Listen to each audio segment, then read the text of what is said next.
প্রতিটা বাচ্চাই তার বাপ মার কাছ থেকে সব কিছু শিক্ষা পায় এবং কি বাপ মা যেগুলো শেখায় সেইগুলোই কিন্তু শিখে, এটাই কিন্তু নিয়ম। প্রতিটা বাপ মায়েরই উচিত পোলাপানকে ভালো শিক্ষা দেওয়া এবং কি নিজের সন্তানকে সুন্দরভাবে গড়ে তোলা। মুকুল বাবা, তুমি খাবার খাচ্ছ না কেন? কি হয়েছে তোমার? দেখো মা, আমি এসব খাবার খাবো না, আমি এখন ফল খাবো। ঠিক আছে বাবা, তাহলে তুমি আমার সাথে চলো, তোমাকে ভালো ভালো মিষ্টি মিষ্টি ফল খাইয়ে নিয়ে আসি, চলো। দেখো মা, তোমাকে আমার সাথে কষ্ট করে যেতে হবে না, আমি এখন বড় হয়ে গেছি, জানি ফল গাছ কোথায় আছে, আমি ওখান থেকে খেয়ে নিব। আমার সোনা ছেলে অনেক বড় হয়ে গিয়েছে, গড়ি তাকে যেতে দাও, একলা সে খেয়ে আসুক। মুকুল তখন সেখান থেকে উড়ে চলে যায়। উড়ে চলে গিয়ে একটি জাম গাছের উপরে বসে জাম খাচ্ছিল। আরে বাহ বাহ, জামরা খেতে তো সেই মিষ্টি, জামরা খেয়ে অনেক মজা পাচ্ছি, চালু চালু করে খাই। মুকুল চালু চালু করে সে খুব মজা করে জাম খাচ্ছিল। চালু চালু করে খেতে গিয়ে তার গলার ভিতরে জামের বিচিটা আটকে যায়, সে কান্না করতে থাকে। কে কোথায় আছে? তোমরা আমাকে সহযোগিতা করো, জামের বিচি আমার গলার ভিতরে আটকে গিয়েছে, না হলে এখন আমি মারা যাব। কে কোথায় আছো? চালু করে আমাকে একটু সহযোগিতা করো। মুকুলকে সহযোগিতা করার জন্য ওখানে কেউই ছিল না। মুকুল তখন চালু করে সে তখন বাসায় দিকে রওনা হয়ে যায়। বাসায় এসে গড়ি তখন এসব অবস্থা দেখে উল্টা করে থাপড়াতে থাকে, তখন তার মুখ থেকে বিচিটা বের হয়ে আসে। মুকুল বাবা, তুমি ঠিক আছো তো? তোমার কিছু হয়নি তো? মা আর বাবা, দেখো আজকে আমি অল্পের জন্য বেঁচে গিয়েছি, না হলে তো আজকে মরে যেতাম, গলার ভিতরে বিচিটা আটকে গিয়েছিল। ওই শয়তান জাম গাছের বিচির জন্য হয়েছে, জাম গাছটা কেটে ফেলাবো। ওই জাম গাছটা আমি এখানে রাখবো না, তাহলে আমার ছেলের আবার সমস্যা হতে পারে। দেখো কালু, তুমি একদম সত্যি কথা বলেছো, তুমি এখনই চালু করে কুড়ালটা নিয়ে যাও, জাম গাছটা কেটে ফেলো, ওই জাম গাছের জন্য আমার ছেলেটাকে মরতে বসেছিল। কালু তখন কুড়াল নিয়ে সে গাছটা কাটার জন্য রওনা হয়ে যায় এবং কি সেখানে গিয়ে সে তখন গাছটাকে কুবাতে থাকে। অন্যদিকে টিয়া পাখি সেখানে দাঁড়িয়ে দেখতে পেয়ে তখন চালু করে উড়ে চলে যায় টুনটুনি পাখির কাছে। টুনটুনি আপু, তুমি চালু করে আমার সাথে চলো, কালু ভাই দেখো জাম গাছটা কাটতাছে। টিয়া পাখি ভাই, তুমি এটা কেমন কথা বলছো? পুরা জঙ্গলে মাত্র এই একটাই জাম গাছ আছে, আর তো নেই, চালু করে চলো, তাকে থামাতে হবে। দেখো কালু ভাই, তুমি আমাকে কেন কাটছো? আমার দোষটা কি বলবে তো আমাকে, তাই না? আমি কি দোষ করেছি? তুমি আমাকে কেন কাটছো? প্লিজ তুমি আমাকে কেটো না। একদম চুপ কর, তোর কারণে একটু আগে আমার ছেলে মরতে মরতে বেঁচে গিয়েছে, তোর জামের বিচি আমার ছেলের গলায় আটকে গিয়েছিল, তোকে আজকে মেরে ফেলবো, তোকে এখানে রাখবো না। এটা কেমন কথা বলছো? এখানে তো আমার কোনো দোষ না, এটা তাই না? তাহলে তুমি আমাকে কেন কাটবে? প্লিজ তোমরা আমাকে কেটো না, কেটো না। জাম গাছটা কান্নাকাটি করছিল, সেদিকে তখন টুনটুনি পাখি চলে আসে। দেখো কালু ভাই, তুমি এই জাম গাছটাকে কেটো না, আমরা কত মিষ্টি মিষ্টি জাম খাই, তুমি এই জাম গাছটাকে কেন কাটবে? ও নদী কেটে তোমার লাভটা কি? কেটো না গাছটাকে, তুমি ছেড়ে দাও। দেখো টুনটুনি আপু, তুমি তো কোনো কিছুই জানো না, এই জাম গাছটার কারণে আমার ছেলে মরতে মরতে বেঁচে গিয়েছে, জাম গাছের বিচি গলায় আটকে গিয়েছিল, তাই গাছটা রাখার দরকার নেই এখানে।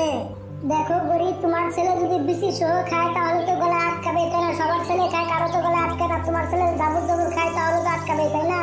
তুমি তাহলে তার দোষ তুমি কেন দিচ্ছ? তোমার ছেলের দোষ তুমি কেন স্বীকার করছো না? গাছটাকে কেটো না তোমরা।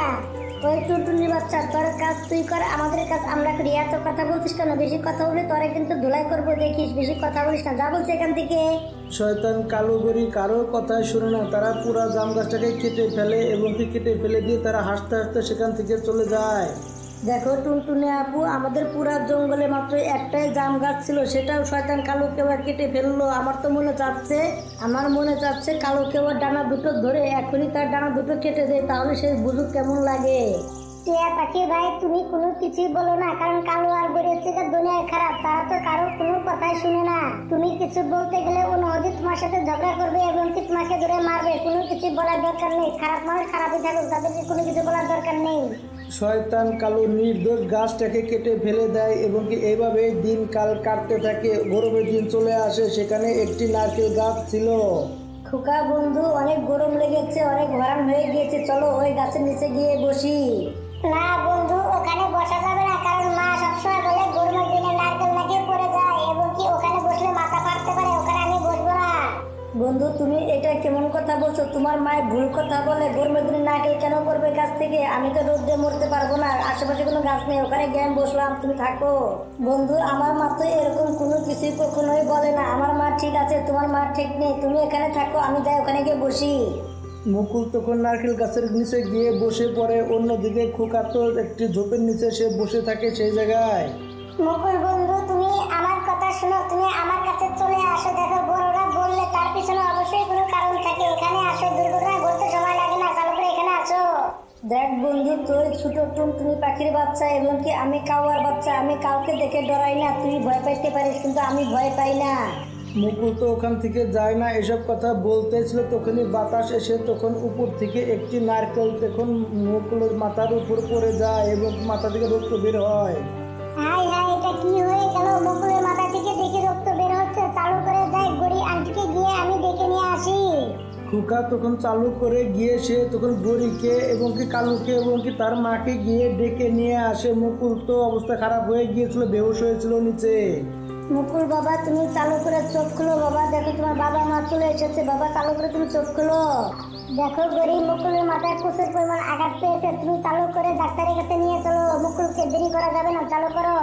কালু তখন মুকুলকে নিয়ে চালু করে সে তখন ডাক্তারের কাছে যেতে থাকে। অন্যদিকে খোকা তো সবকিছু তার মাকে বলে দেয়। আমি তো একটা জিনিস বুঝতে পারছি না, গরিব তার সন্তানকে কি শিখাচ্ছে এবং কি বোঝাচ্ছে, কোনো কিছু তো বোঝাচ্ছে না। যেখানে যাচ্ছে সেখানে শুধু খালি সমস্যাই তৈরি করছে। দেখো মা, মুকুলকে আমি বারবার মানা করেছিলাম, আমি বারবার বলেছি দেখো বড়দের কথা শুনতে হয়, কিন্তু একটা কথাও শুনে না। ওর মন যখন যেটা চায় সেটাই করে, এই কারণে তো বিপদে পড়ে, মা বারবারও বিপদে পড়ে যায়। দেখো খোকা বাবা, এটা মুকুলের দোষ না, এটা হচ্ছে কি তার মায়ের দোষ। তার মা বাবা তাকে ভালো মতো শিক্ষা দেয়নি, এই কারণে সে বারবার বিপদে পড়ে যায়। অন্যদিকে মুকুলকে তো চিকিৎসা করতে থাকে, তার মাথায় পট্টি লাগিয়ে দেয় এবং কি সে চিকিৎসা করার পর তার জ্ঞান ফিরে আসে। তার বাপ মা অনেকটাই খুশি হয়ে যায়। মুকুল বাবা, তোমার এরকম অবস্থা কি করে হলো? কে তোমাকে মেরেছে বলো, তাকে আমরা ছাড়বো না। দেখো মা, আমি নারকেল গাছের নিচে বসে আরাম করছিলাম এবং কি নারকেল আমার মাথার উপরে পড়ে গিয়েছে মা, আমি তারপর অজ্ঞান হয়ে গিয়েছিলাম, তারপর আমার কিছু মনে নেই। কালু দেখো, আমি যা বলছি তুমি মন দিয়ে শুনো। নারকেল গাছটাই কেটে ফেলতে হবে জাম গাছের মতো। নারকেল গাছের কারণে দেখো আমার ছেলে কত বড় আঘাত পেয়েছে। নারকেল গাছটা আমরা এই জায়গায় থাকতে দেব না, কেটে ফেলবো, আজকে কেটে ফেলবো। এবং কি জানি না গাছ গাছারির লগে আমার ছেলের কি শত্রুতা আছে, আমার ছেলে এখানে আঘাত পায় কেন। কালু কাউয়া তখন পুরা নারকেল গাছটাকে কেটে ফেলে এবং কি সবাই তো তাদেরকে তাকিয়ে তাকিয়ে দেখছিল। শালা শয়তান নারকেল গাছ, তুই আমার ছেলের মাথা ফাটিয়ে দিয়েছিস না, এখন তুইও থাকবি না, তোর তো এখান থেকে নারকেল আর কখনোই পড়বে না। যা এখন গিয়ে তুই কান্নাকাটি কর বসে বসে, যা আমার ছেলেকে আঘাত করিস, দেখ আঘাত করার ফল কি ভয়ানক হয়, ওখান চেয়ে চেয়ে দেখো সবাই। দেখো কালু ভাই, তুমি কিন্তু অনেক বড় ভুল করছো। এভাবে গাছ কাটতে থাকলে একদিন তো এই জঙ্গলে কোনো গাছই থাকবে না, সব গাছই তো তুমি কেটে ফেলবে, এটা কিন্তু একদমই ঠিক না। অবশ্যই কেটে ফেলবো, যে আমার ছেলেকে আঘাত করবে, যে গাছে আঘাত করবে সেই গাছটাই কেটে ফেলবো। আমি কালু কাউয়া কাউকে দেখেই ভয় পাই না। টুনটুনি আপু, তুমি এখান থেকে চালু করে চলো তো, যাই আমরা এখান থেকে। এসে তার ছেলের ভালোবাসা পাগল হয়ে গিয়েছে, একদিন সে নিজেই বুঝতে পারবে। চলো যাই, না হলে দেখা যাবে তোমার সাথে করে ঝগড়া শুরু করে দেবে। চলো যাই, চলো। তখন তারা সবাই সেখানে চুপচাপ দাঁড়িয়ে সব কিছু দেখে যায়, তারা কোনো কিছুই বলে না, তারা ভয় পেয়ে গিয়েছিল। অন্যদিকে মুকুলের ঘাওটা আস্তে আস্তে ঠিক হয়ে যায়। একদিন করে ক্ষীর পাকাচ্ছিল, ক্ষীর অনেকটাই বলক এসে গিয়েছিল। মুকুল বাবা তুমি এখানে থাকো, আমি যাই গিয়ে বাদাম এবং কিশমিশ নিয়ে আসি, এখানে দিতে হবে, কেমন? দেখো মা, আমি দেখতে পারবো না, আমি আর কিছুক্ষণ খেলা করে নেই বল দিয়ে, তুমি এগুলো দিয়ে দাও, তারপরে খাবো, কেমন? গরি তখন বাদাম আনতে সে তখন ঘরের ভিতরে চলে যায়। অন্যদিকে মুকুল সেখানে বল খেলছিল, কিন্তু সেই বলটা হঠাৎ করে ক্ষীরের ভিতরে গিয়ে পড়ে যায়। মুকুল তো সেই বলটাকে সেখান থেকে বাইর করার অনেক চেষ্টা করতে থাকে। ক্ষীরের পাতিল বেশি বড় নয় এবং কি এখান থেকে বলটা খুব সহজে বাইর করা যাবে, সমস্যা হবে না। মুকুল তখন ঝুঁকি দিয়ে দেখতেছিল, হঠাৎ করে পা ফসকে গিয়ে সে তখন সেই হাড়ির ভিতরে পড়ে যায় এবং কি সে কান্না করতে থাকে। মা আমাকে বাঁচিয়ে নাও, মা চালু করে আমাকে বাঁচিয়ে নাও, আমি পুড়ে গেলাম, মা চালু করে আমাকে বাঁচিয়ে নাও। কালু, এটা তো আমাদের ছেলের গলা মনে হচ্ছে, চালু করে চলো তো বাইরে গিয়ে দেখি কি হয়েছে। তারা দেখতে পায় মুকুলের অবস্থা খুবই খারাপ হয়ে গিয়েছে। চালু করে সেখান থেকে তারা তাকে নামিয়ে নেয় এবং কি মুকুলের অর্ধেক শরীর প্রায় পুড়ে গিয়েছিল, অবস্থা খুবই খারাপ হয়ে গিয়েছে। প্লিজ মা, তুমি আমাকে বাঁচিয়ে নাও মা, আমার শরীর খুবই জ্বালা পোড়া করছে মা, মনে হয় আমি আর বাঁচবো না মা। প্লিজ মা, তুমি আমাকে বাঁচিয়ে নাও, আমি মনে হয় আর বাঁচবো না, পুরো শরীর অনেক জ্বালা পোড়া করছে মা, প্লিজ আমাকে বাঁচিয়ে নাও। কালু, তুমি চালু করে যাও, গিয়ে ডাক্তারকে ডেকে নিয়ে আসো। কালু তখন চালু করে ডাক্তারকে ডেকে আনতে চলে যায়। ডাক্তার এসে দেখতে পায় পুরা শরীর পুড়ে গিয়েছে, অবস্থা খুবই খারাপ। হায় আল্লাহ, এটা কি হয়ে গেছে, পুরা শরীর দেখি পুড়ে গিয়েছে। কালু ভাই, তুমি কোথায় গেলে? চালু করে তুমি অনেকগুলো নারকেল নিয়ে আসো, নারকেলের পানি খাইয়ে দিলে অনেকটাই শান্ত হয়ে যাবে, আর জ্বালা পোড়া খুব একটা করবে না। গরি, তুমি চালু করে যাও, জাম পাতা নিয়ে আসো, জাম পাতা। গরি, তুমি চালু করে যাও এবং কি কিছু জাম পাতা নিয়ে আসো, বেশি করে জাম পাতা বেটে এবং কি পুরা শরীরে মাখিয়ে দিতে হবে, তাহলে তার জ্বালা পোড়াটা অনেকটাই কমে যাবে এবং কি দাগগুলো সব চলে যাবে। তুমি চালু করে যাও, জাম পাতা নিয়ে আসো। ডাক্তার ভাই, আপনি এখানে থাকেন, আমি আর কালু ভাই গিয়ে চেষ্টা করছি পাতা পাই কিনা, জাম গাছের পাতা দেখি। কালু আর টুনটুনি পাখি তারা তখন পুরা জঙ্গল খুঁজতে থাকে জাম গাছের পাতা এবং কি নারকেলের জন্য, কিন্তু তারা কোথাও এগুলো পাচ্ছিল না। তারা খুবই চিন্তার ভিতরে পড়ে যায়। টুনটুনি আপু, পুরা জঙ্গল খুঁজলাম, কোথাও তো নারকেল এবং কি জাম গাছের পাতা পেলাম না, এখন কি করব? কালু ভাই দেখো, আমি তো চেষ্টা কম করলাম না, সব জায়গায় খুঁজে দেখলাম, কোথাও তো নারকেল গাছ এবং কি জাম গাছ নেই, তাহলে এখন কি করবো তুমি তো বুঝতে পারছি না। কালু এবং টুনটুনি আপু, তোমরা খাইলে হাতে আসলে জাম গাছের পাতা কোথায়, নারকেল কোথায়? দেখো কালু, গরি এবং কি টুনটুনি আপু, দেখো তোমাদেরকে আমি বলছি, জাম গাছের পাতা ছাড়া এবং কি নারকেল গাছের পানি ছাড়া আমি কোনো কিছুই করতে পারবো না, তোমার ছেলেকে ঠিক করা সম্ভব না। কালু গরি তো একজনের মুখের দিকে আর একজন তাকিয়েছিল, তখন টুনটুনি পাখি বলতে থাকে, ডাক্তার ভাই, আপনাকে কি বলবো, এই আমাদের জঙ্গলে একটি জাম গাছ ছিল, একটি নারকেল গাছ ছিল, গরি আর কালু মিলে তারা কেটে ফেলেছে এবং কি এখন পুরো জঙ্গল খুঁজে দেখলাম, কোথাও নারকেল গাছ এবং কি জাম গাছ পেলাম না, এখন আর কি করবো কোনো কিছু তো বুঝতে পারছি না। দেখো টুনটুনি আপু, আমি তোমার হাতে পায়ে ধরছি, প্লিজ তোমরা একটা কিছু করো। কালু দেখো, প্লিজ তোমার হাতে পায়ে ধরছি, তুমি যে কোনো একটা কিছু করো, আমার ছেলেকে বাঁচিয়ে নাও। দেখো টুনটুনি এবং কি কালু গরি, আমি তোমাদেরকে বলছি, আমি এইসব জিনিস ছাড়া কোনো কিছুই করতে পারবো না, এইসব জিনিস তো লাগবেই, আমার অবশ্যই লাগবে, নাহলে দেখো কালু গরি, তোমার ছেলেকে বাঁচানো যাবে না। আমি একটা কথা বলি কি, ওই উত্তর মোড়ার জঙ্গলে এবং কি পশ্চিম মোড়ার জঙ্গলে, দুই জঙ্গলে দেখবে সেখানে একটি করে নারকেল গাছ আছে এবং কি একটি করে জাম গাছ আছে, নদীর পারে এবং কি পুকুরের পারে, সেখান থেকে এগুলো তোমাদেরকে আনতে হবে, তাহলে তোমার ছেলেকে বাঁচানো যাবে, না হলে বাঁচাতে পারবো না তোমার ছেলেকে আমি। টুনটুনি আপু, তুমি আমার ছেলের কাছে থাকো, আমি আর কালু যাচ্ছি, গিয়ে এগুলো নিয়ে আসতেছি। দেখো গড়িয়া আপু, কালু ভাই, আমি তোমার ছেলের কাছে আছি, আমি কোথাও যাব না, তোমরা চালু করে যাও, এইসব জিনিস নিয়ে আসো গিয়ে। গরি আর কালু তখন সেই জঙ্গলে তারা দুজন চলে যায়, তখন জামের পাতা এবং কি নারকেল তারা নিয়ে আসে। দেখো গরি, তুমি চালু করে জামের পাতা বেটে তার শরীরে লাগাতে হবে এবং কি কালু, তুমি চালু করে তাকে নারকেলের পানি দাও, নারকেলের পানি খেলে তার ব্যথা অনেকটাই জ্বালা পোড়া কমে যাবে। গরি তখন চালু করে বেটে তখন তার ছেলে শরীরে লাগিয়ে দেয়, অনেকটাই জ্বালা পোড়া কমে যায়, তখন নারকেলের পানি খেতে দিলে অনেকটাই জ্বালা পোড়া কমে যায় তার। এইভাবে তাকে প্রায় 1 মাস এভাবে শরীরে লাগাতে হবে এবং কি তার চিকিৎসা করতে হবে। তোমরা চিন্তা করো না, আমি 2 একদিন পর এসে দেখে যাব কেমন।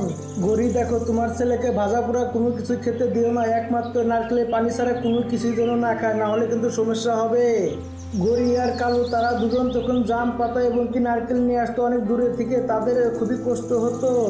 কালু ভাই, গড়ি আপু, দেখছো তোমাদের এখন কত কষ্ট হচ্ছে, এখানে জাম গাছ এবং কি নারকেল গাছ ছিল, তোমরা কেটে ফেললে, যদি না কাটতে তাহলে তোমাদের এখন এত কষ্ট হতো না। দেখো তোমাদের কত কষ্ট হচ্ছে, এইসব জিনিস ছাড়া তোমরা এখন 1 মিনিটও চলতে পারছো না, এগুলা ছাড়া তোমার ছেলেকে বাঁচানো সম্ভব না। দেখো টুনটুনি আপু, রাগের মাথায় আমরা অনেক বড় ভুল করে ফেলেছি, দেখো এই জিনিসগুলো এখানে থাকলে আমাদের কতটা আরাম হতো, আমরা কেটে ফেলেছি, আমরা অনেক বড় ভুল করেছি। আমি আর কালু সিদ্ধান্ত নিয়েছি, একটা জাম গাছ এখানে লাগাবো এবং একটি নারকেল গাছ সেই জায়গায় লাগিয়ে দেবো যেখানে আমরা কেটে ফেলেছিলাম। আমাদের ভুল আমরা বুঝতে পেরেছি, আমরা তো ক্ষমা চাইছি। টুনটুনি আপু, তুমি আমাকে দেখে ক্ষমা করে দাও, তুমি অনেকবার বোঝানোর চেষ্টা করেছো, আমরা বুঝতে পারিনি, আমরা ভালো হয়ে যাব, আমরা আর কখনো খারাপ কাজ করবো না। কালু আর গরি তখন তারা ভালো হয়ে যায়। বন্ধুরা, গল্পটা এরই সাথে সাথে শেষ হয়ে যায়। বন্ধুরা, আমাদের গল্পটা যদি ভালো লেগে থাকে তাহলে একটা লাইক করবেন, একটা কমেন্ট করবেন, আর চ্যানেলে নতুন হয়ে থাকলে চ্যানেলটি সাবস্ক্রাইব করে পাশে থাকবেন। ধন্যবাদ আপনাদের সবাইকে আমাদের পাশে থাকার জন্য।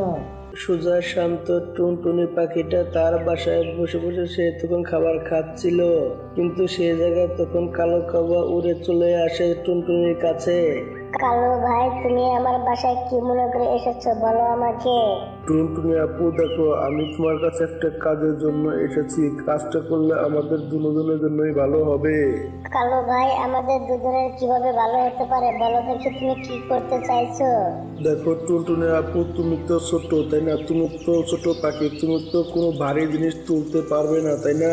আমি তো শক্তিশালী কাওয়া, আমি তো ভারী জিনিস তুলতে পারবো। আমি বলছিলাম কি, কালু ভাই, তুমি ঘুরিয়ে পেঁচিয়ে কথা বলছো কেন? সোজাসুজি কথা বলো, তুমি কি বলতে চাইছো?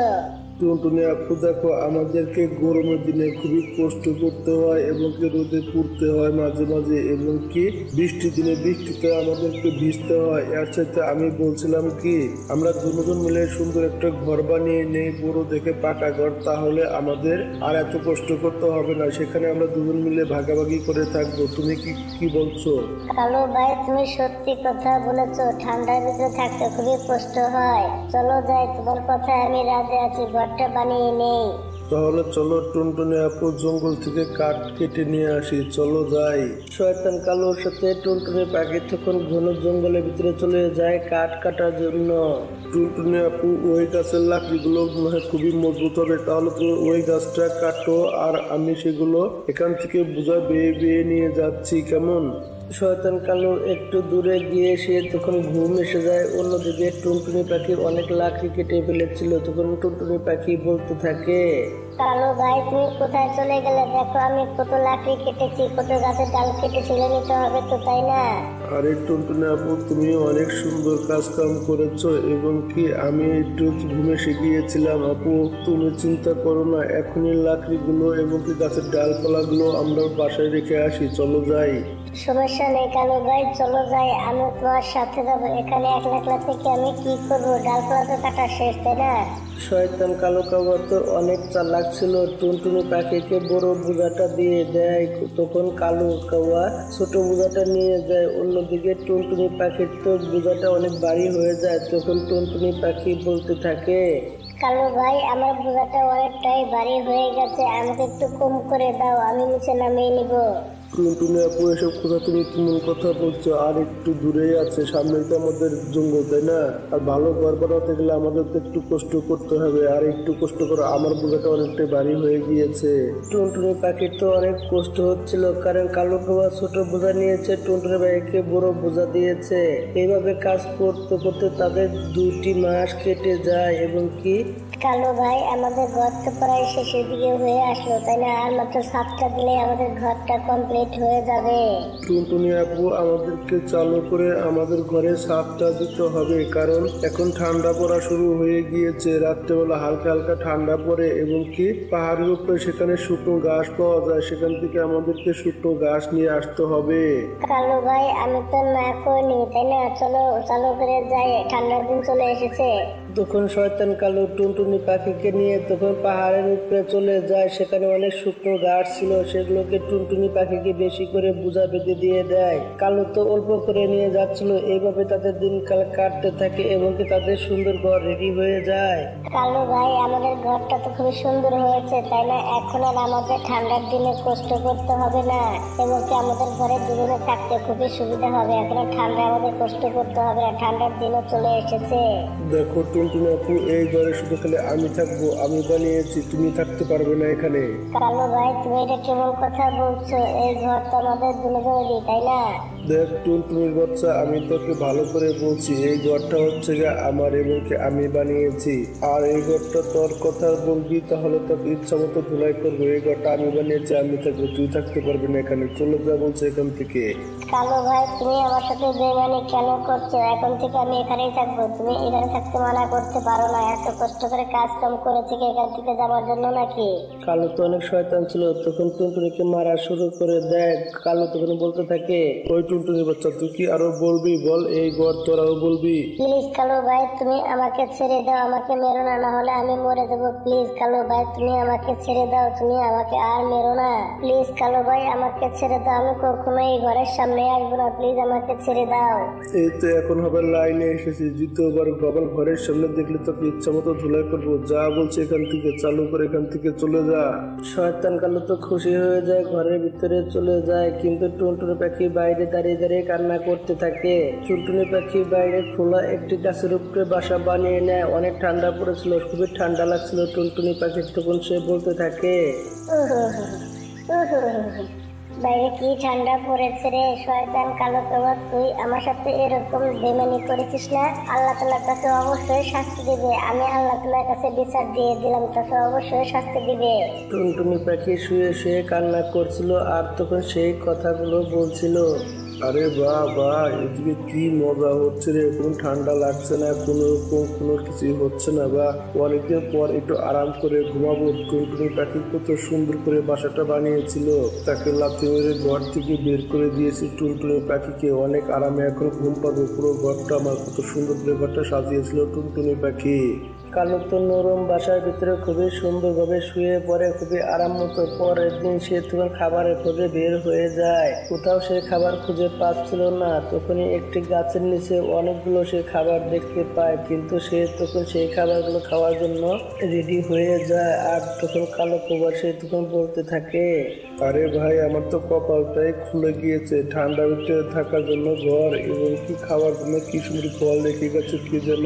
আমার তো দিন দিন কপালটা খুবই ভালো হয়ে যাচ্ছে, আরো সুন্দর হয়ে যাচ্ছে। যাই, কেউ দেখার আগে চালু করে ফলগুলো নিয়ে যাই, বাসায় নিয়ে বসে বসে খুব মজা করে খাবো। এখানে খুব একটা দেরি করা যাবে না, কেউ দেখলে সমস্যা হয়ে যাবে। কালো কৌয়া যখনই খাবারটা উঠাতে যায় তার ঠোঁট দিয়ে, তখনই উপর থেকে একটি খাঁচা এসে কালো কৌয়ার উপরে পড়ে। কালো কৌয়া সেই জায়গায় বন্দি হয়ে যায়। আরে বাপরে, আমি তো বড় বিপদের মধ্যে ফেসে গেছি রে। কোনো শিকারী আমাকে ধরার জন্য রেডি হয়েছিল রে। আমি এখন মরে যাব রে, কেউ আমাকে বাঁচিয়ে নাও প্লিজ। তোমরা কে কোথায় আছো, আমাকে চালু করে বাঁচিয়ে নাও, না হলে আমি মরে যাবো। শিকারী আমাকে আটকিয়ে ফেলেছে। কালো কৌয়া সহযোগিতার জন্য সবাইকে ডাকছিল, কিন্তু কেউ তার কাছে আসছিল না। সেখান দিয়ে তখন টুনটুনি পাখি উড়ে যাচ্ছিল। তখন কালো কৌয়াকে সে জায়গায় ফেসে দেখে তখন তার কাছে সে তখন চলে আসে কালো কৌয়ার কাছে টুনটুনি পাখি। টুনটুনি আপু, তুমি এখানে এসেছো, খুবই ভালো কাজ করেছো। টুনটুনি আপু প্লিজ, শিকারী এখনই চলে আসবে। প্লিজ টুনটুনি আপু, তুমি আমাকে মুক্তি করে দাও এখান থেকে, আমার এটাকে খুলে দাও প্লিজ টুনটুনি আপু। এখন তুমি আমাকে আপু বলছো কেন? তখন যখন আমাকে তুমি মেরেছিলে তখন তোমার মনে ছিল না? এখন তুমি বিপদে পড়েছো, এখন তুমি আমাকে আপু বলে ডাকছো, ওকে তুমি সাহায্যের কথা বলছো না? তুমি আমার সাথে ধোঁকাবাজি করেছো এবং ধোঁকা দিয়েছো এবং তুমি আমাকে মেরেওছো, তাহলে আমি তোমাকে কেন মুক্তি করে দিব? এখানে শিকারী আসবে এবং এসে তোমাকে এখান থেকে নিয়ে যাবে। আমার ঘরে আমি শান্তি মতো থাকবো, তোমাকে আমি এখান থেকে মুক্তি করবো না। সবাইকে তুমি খালি ধোঁকা দাও না, তোমার এরকম শাস্তি পাওয়ার দরকার আছে। তোমাকে আমি কখনোই মুক্তি করবো না, হাজারবার বললেও মুক্তি করবো না তোমাকে আমি। প্লিজ টুনটুনি আপু, তুমি আমাকে মুক্তি করে দাও। ওই ঘরগুলো তুমি দেখো, কখনো ওই ঘরের সামনে আমি আর যাবো না। প্লিজ টুনটুনি আপু, তুমি আমাকে মুক্তি করে দাও, না হলে এখন শিকারী চলে আসবে।